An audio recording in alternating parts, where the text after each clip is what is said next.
서비스와 서브는 다릅니다. 세상에는 서비스를 제공하는 많은 업체들이 있습니다. 식당, 또 숙박업소, 주유소, 백화점, 이런 업체는 고객의 취향을 맞추고 고객이 만족하도록 하려고 애를 씁니다. 고객은 항상 옳다, 손님은 왕이다.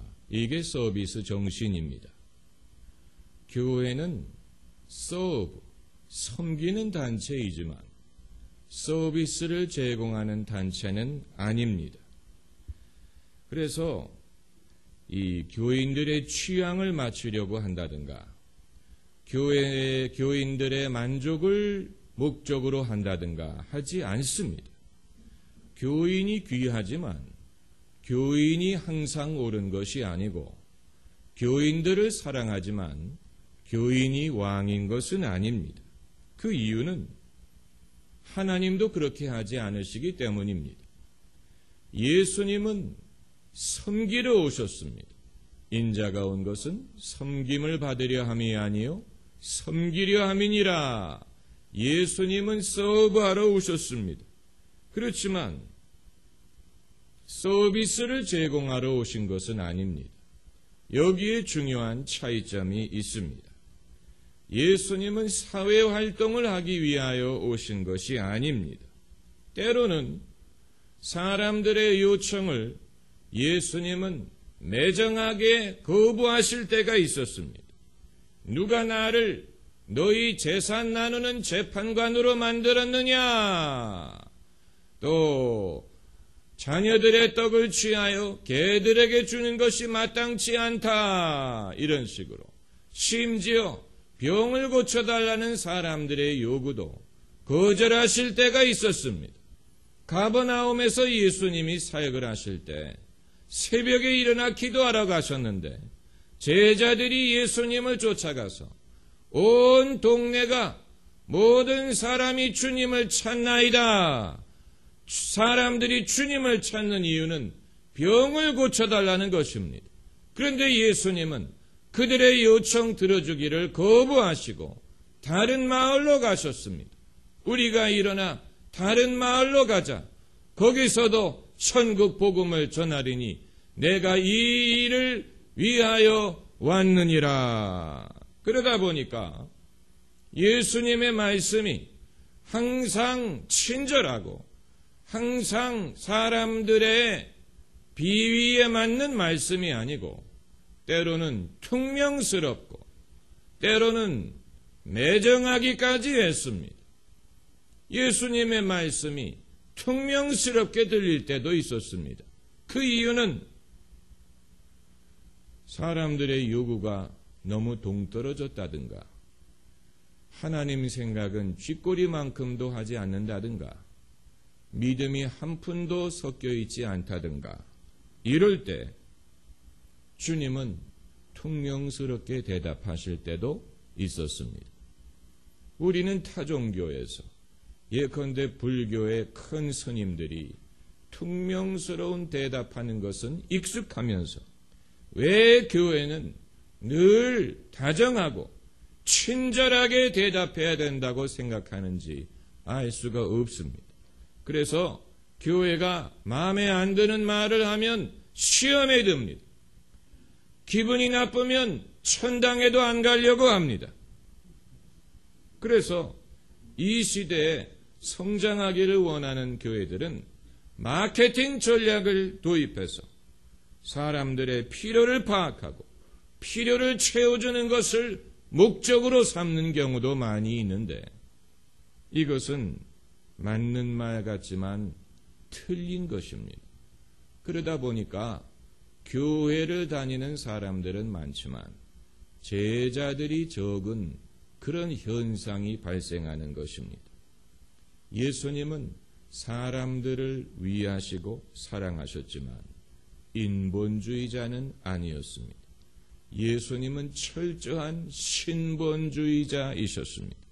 그걸 대표하는 단어가 천국 또 하나님의 나라였습니다.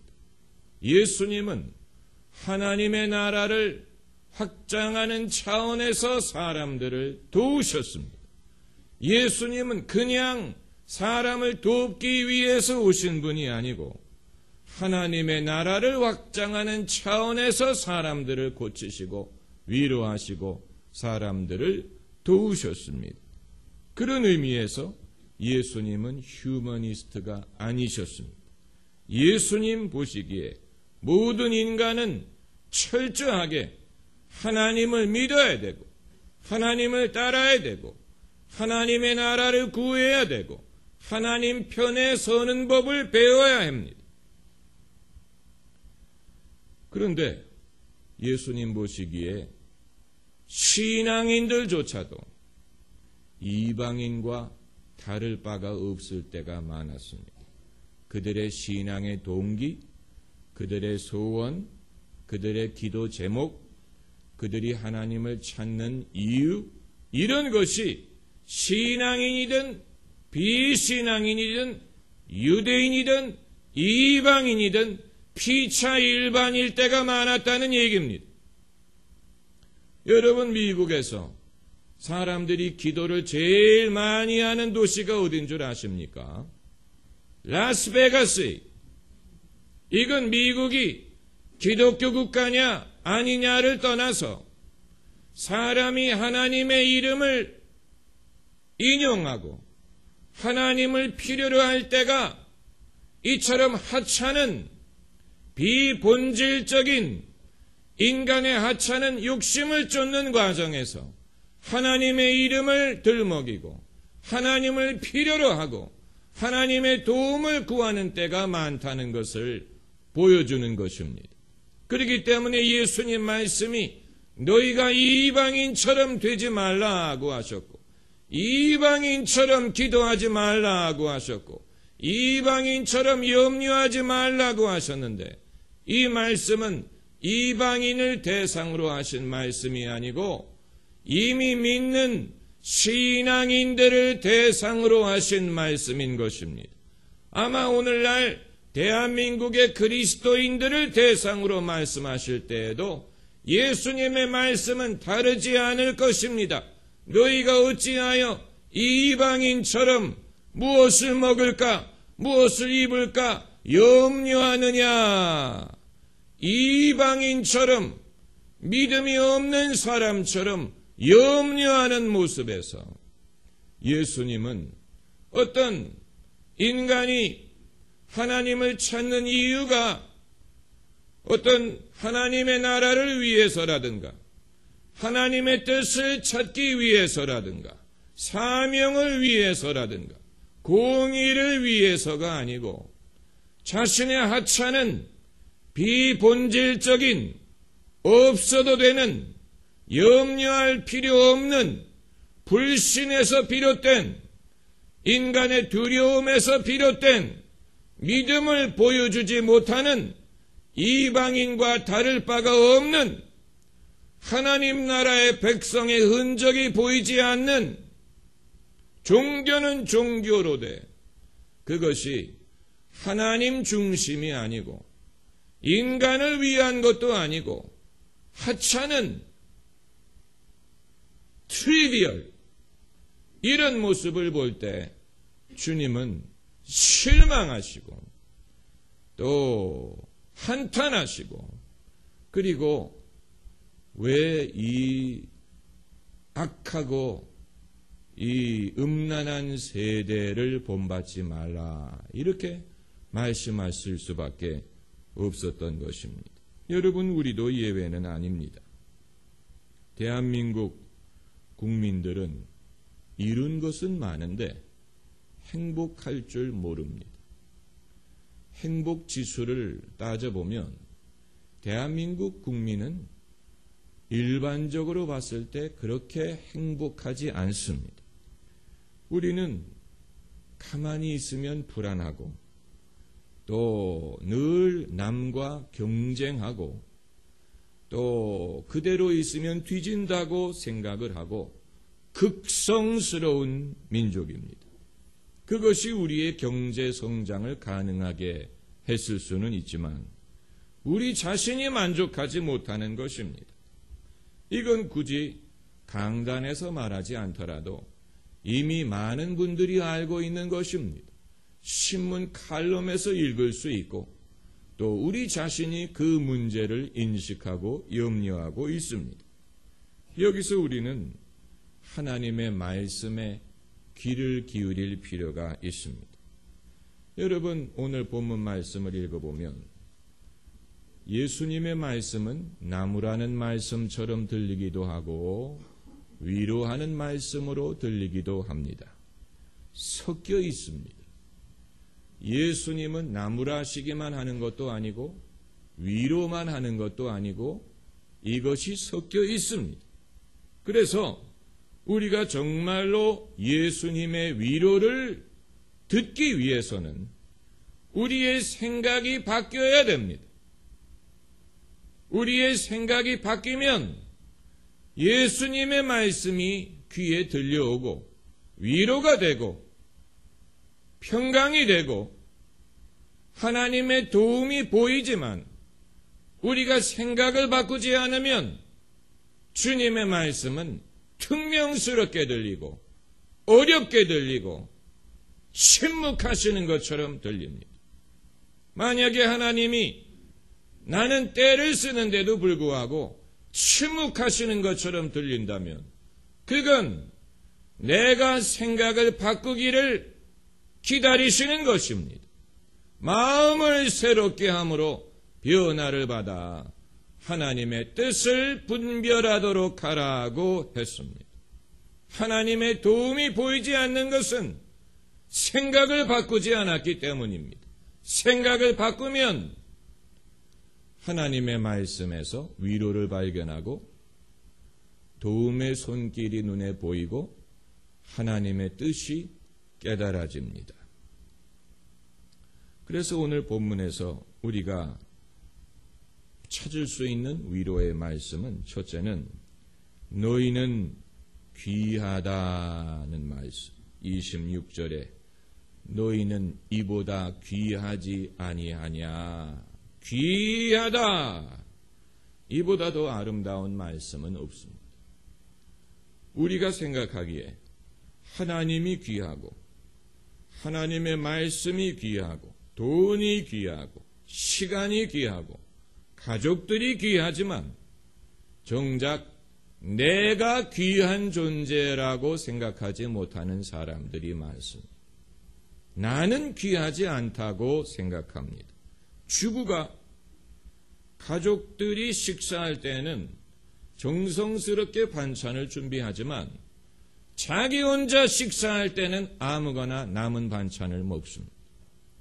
또 남자든 여자든 사람들 앞에 나설 때는 옷에 신경을 쓰고 여자는 화장을 하고 그렇지만 혼자 집에 있을 때는 아무 옷이나 입고 얼굴도 씻지 않고 그대로 있습니다. 여러분, 너희는 귀하다 이 사실을 우리가 안다면 사람은 자살하지 않을 것입니다. 자살은 자기의 생명에 대한 절대적인 거부예요. 자기 자신에 대한 절대적인 버림입니다. 자신이 귀하다는 사실을 알면 목숨이 귀하고 시간이 귀하고 나라는 존재가 귀하고 내게 주어진 기회가 귀하고 이것은 내 멋대로 버릴 수 있는 것이 아니라는 것을 알게 될 것입니다. 또 내가 귀한 존재라는 사실을 안다면 남들도 귀하다는 것을 알게 될 것입니다. 자기를 귀하게 여기지 않기 때문에 남들도 귀하게 여기지 않는 것입니다. 사도 바울이 말하기를 자기 아내를 사랑하는 자는 자기를 사랑하는 것이니라고 했는데 자기 아내를 사랑하지 않는 남자는 자기도 사랑하지 않는 것입니다. 자기 안에 사랑이 없어서 자기 자신도 귀하지 않고 남도 귀하지 않은 것입니다. 인간의 귀중함은 스스로 원해서 생기는 게 아니고 하나님으로부터 비롯되는 것입니다. 마치 과거에 금을 가지고 화폐 가치를 정했던 것처럼 금이 있는 만큼 화폐 유통이 정해진 것처럼 우리의 가치는 하나님으로부터 비롯된 것입니다. 하나님이 우리를 귀하게 여기십니다. 참새 한 마리도 하나님에게는 귀중하고 들의 백합화도 하나님에게는 귀중한데 우리는 이보다 더 귀하지 아니하냐고 말씀하신 것입니다. 그리고 두 번째는 너희에게 있어야 할 것을 아신다고 하셨어요. 모르시는 게 아니고 아시고 더 아신다고 했습니다. 30절에 하물며 너희일까 보냐 주시지 않겠느냐는 뜻입니다. 며칠 전 신문을 봤더니 프린스턴대의 캐네먼 교수가 집중 착각이라는 말을 했습니다. 집중 착각. 그래서 당신이 어떤 문제를 중요하다고 생각하며 고민하고 있다면 그 문제는 정말 중요한 게 아니다 라고 말했습니다. 집중 착각이라는 거예요.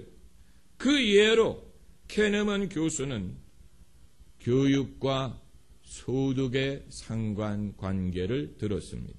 많은 사람들이 생각하기를 학력이 있어야 그것이 소득에 영향을 끼친다고 생각하는데 그래서 좋은 학교에 가려고 애를 쓰는데 사실 소득에 영향을 끼치는 것은 다른 더 중요한 것들이 많이 있다는 주장입니다. 여러분, 현재 대한민국 사회는 집중 착각에 빠져 있습니다. 자승자박이에요. 우리가 만든 제도에 의해서 우리가 스스로 염려하고 스스로 고민하고 우리의 만든 제도에 덫에 우리가 스스로 걸려 있는 것입니다. 왜 수능일 날씨가 춥습니까? 한이 많아서 춥다고 하지 않습니까? 여러분, 불행의 원인이 있다면 하나님에게 있는 게 아니고 남에게 있는 게 아니에요.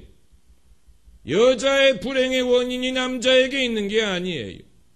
부모의 불행의 원인이 자식에게 있는 게 아니에요. 인간의 불행의 원인은 자기 자신에게 있습니다. 불신에 있습니다. 집중 착각에 있습니다. 생각을 바꾸기 전에는 길을 찾을 수가 없는 것입니다. 우리는 늘 걱정합니다. 그래서 인간은 나는 걱정한다, 고로 존재한다.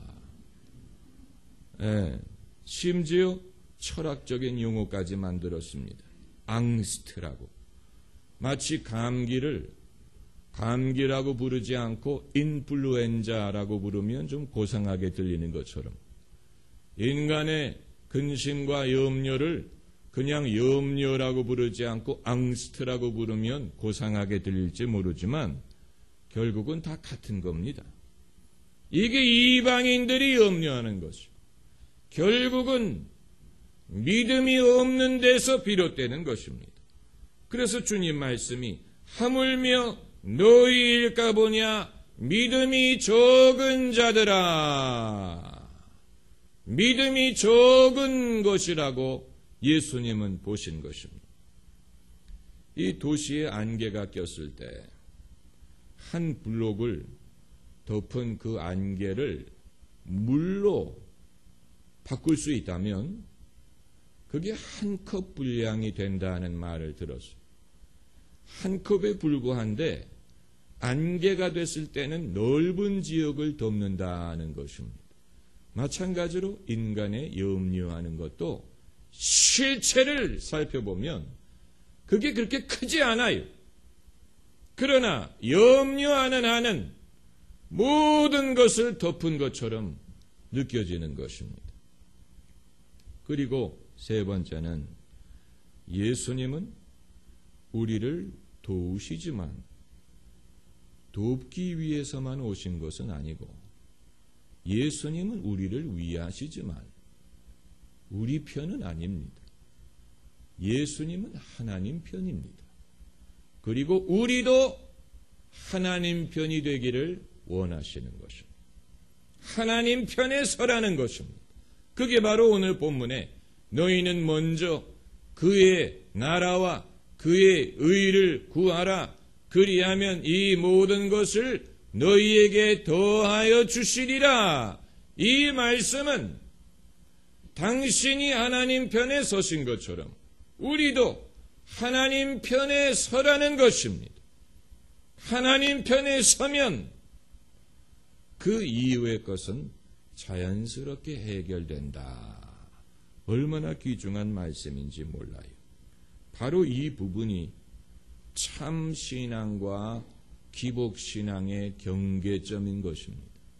내가 하나님 편에 서느냐 아니면 나 중심으로 하나님을 이용하려고 하느냐, 이것이 참 신앙과 기복 신앙의 경계선인 것이고, 예수님이 우리의 주님이신지 내가 내 인생의 주인인지의 차이점인 것입니다.